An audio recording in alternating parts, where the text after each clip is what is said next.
देखिए इसमें आपको डिस्टेंस फाइंड करनी है। देखो आपको एक ट्रेन दी है, अगर हम ट्रेन की स्पीड 6 किलोमीटर पर आवर बढ़ाते हैं तो हम अपने समय से 4 घंटे पहले पहुंच जाते हैं। और अगर हम अपनी ट्रेन की स्पीड 6 किलोमीटर पर आवर कम करते हैं तब हम 6 घंटे अपने समय से लेट पहुंचते हैं। तब हमको इसमें टोटल डिस्टेंस फाइंड करनी है। देखिए हमने let the origin speed of the train, वो हमने क्या ले लिया, एक्स ले लिया, स्पीड हमने एक्स ले लिया, x kilometre per hour, and the schedule time हमने टेक कर लिया इसमें y hours. So distance equal to, आप जानते हो क्या होता है, स्पीड इनटू टाइम। अब स्पीड हमने इसमें क्या ली थी x, और टाइम हमने क्या लिया है y, तो यहां से डिस्टेंस हमारी कितनी हो जाएगी xy। अब यहां देखो आपको दो कंडीशन गिवन है। अगर हम स्पीड बढ़ा देते हैं 6 किलोमीटर पर आवर तो न्यू स्पीड आपकी कितनी हो जाएगी, पहले हमने क्या ली थी x, अब हमारी कितनी हो जाएगी x+6।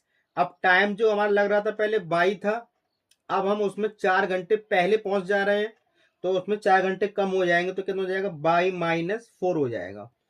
अब यहां से आपकी न्यू डिस्टेंस जो बनेगी वो क्या होगी, स्पीड इंटू टाइम, ये आप फॉर्मूला यूज करोगे। डिस्टेंस आपने पहले ही फाइंड की थी, कितनी थी xy, एंड आपकी न्यू स्पीड कितनी थी x+6, एंड टाइम है आपका y-4।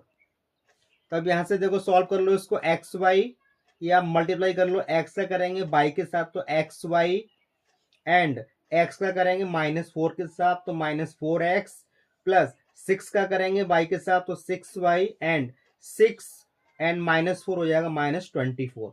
एक्स वाई से एक्स वाई कैंसिल हो जाएगा, -4 है तो यहाँ प्लस का 4x हो जाएगा, और ये प्लस है तो आपका -6y हो जाएगा साइड चेंज करने पे, और ये आपका -24 का -24 रहेगा। अब आप देख लो किस सेकंड में, अगर हम स्पीड क्या कर देते हैं, डिक्रीज कर देते हैं, कितनी, 6 किलोमीटर पर आवर, तो आपकी न्यू स्पीड कितनी हो जाएगी, x-6, एंड न्यू टाइम कितना हो जाएगा, y+6। तब आपका डिस्टेंस का फॉर्मूला क्या होता है, स्पीड इंटू टाइम। डिस्टेंस आपको पहले ही गिवन है xy, और ये आपका new speed x-6 and time आपका y+6।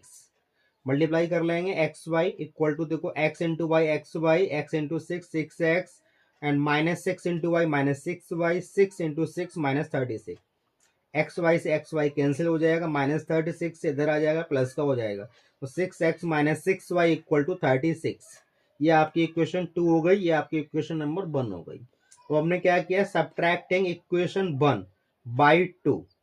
अब हम इक्वेशन 1 को सब्ट्रैक्ट कर रहे हैं इक्वेशन नंबर 2 में से। इक्वेशन 2 में नोट कर ली, 6x - 6y equal to 36, and 4x - 6y equal to -24। 6y cancel हो जाएगा, 6x में से जाएगा 4x, 2x हो जाएगा, माइनस करेंगे तो ये माइनस ऑलरेडी है तो प्लस हो जाएगा, 36 एंड 24 60 आपका हो जाएगा। तो यहाँ से आप x की वैल्यू फाइंड कर लोगे, डिवाइड कर दोगे 2 से, तो x कितना हो जाएगा आपका 30। तो x आपका 30 हो गया। Then put x equal to 30 in equation 1। आप यहाँ पुट कर दोगे तो 4 into 30 -6y equal to -24, 120 equal to -6y equal to -24। Now -6y equal to, side change कर देंगे तो -24 एंड -120, 24 एंड 120, माइनस का 144, माइनस से माइनस कैंसिल आउट हो जाएगा, तो y इज इक्वल टू कितना हो जाएगा, 144, डिवाइड कर देंगे 6 से तो कितना आ जाएगा 24। तो ये बाई हमने क्या टेक किया था, टाइम, तो हमारा टाइम कितना हो रहा है 24 आवर्स, और एक्स हमने क्या ली थी, स्पीड, तो स्पीड कितनी है आपकी 30 किलोमीटर/आवर। अब हमको क्या फाइंड करना था, हमने कितनी डिस्टेंस ट्रैवल की, तो डिस्टेंस इक्वल टू क्या होता है, डिस्टेंस इक्वल टू क्या होता है आपका, स्पीड इनटू टाइम।